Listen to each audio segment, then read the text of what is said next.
Community radio ബെൻസുകൾ ഇപ്പോൾ മനസ്സിൻ്റെ കാണാപ്പുറങ്ങൾ.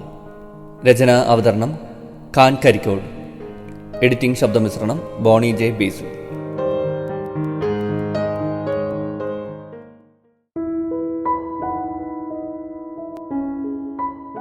സന്തോഷം എന്താണ്?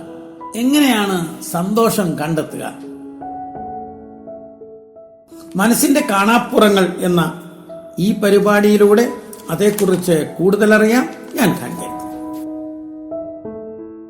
സന്തോഷം എന്നത് ആപേക്ഷികമാണ്.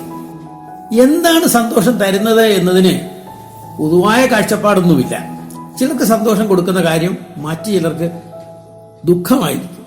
ചിലരുടെ സന്തോഷം കാണുമ്പോൾ ഇത്ര സന്തോഷിക്കാൻ അതിലെന്തിരിക്കുന്നു എന്നും നമുക്ക് തോന്നാം. ചിലർക്ക് ചെറിയൊരു കാര്യം മതി, അവർ വളരെയധികം സന്തോഷിക്കും. ചിലരാകട്ടെ വലിയ തുക ലോട്ടറി അടിച്ച് കിട്ടിയാലും സന്തോഷിക്കില്ല.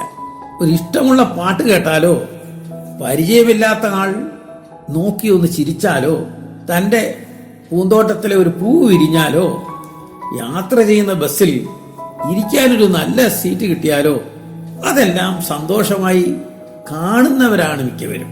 ചെറിയ കാര്യവും സന്തോഷത്തോടെ എടുക്കുമ്പോഴാണ് മനസ്സിന്റെ പിരിമുറുക്കത്തിന് കുറവുണ്ടാകുന്നത്. സന്തോഷം ഒരു മാനസികാവസ്ഥയാണ്.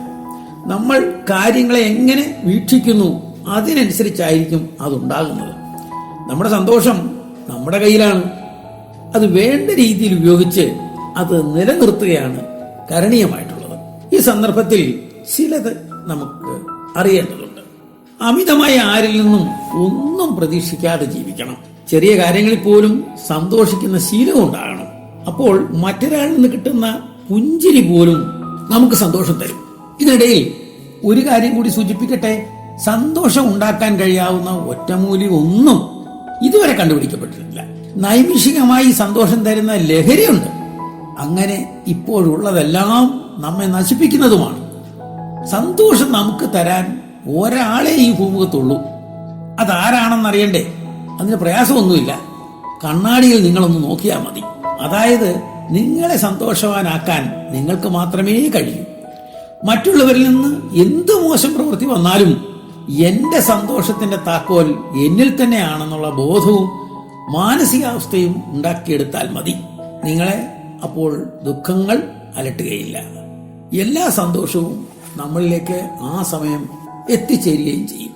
ഏവർക്കും ശുഭദിനം ആശംസിച്ചുകൊണ്ട് നിർത്തട്ടെ.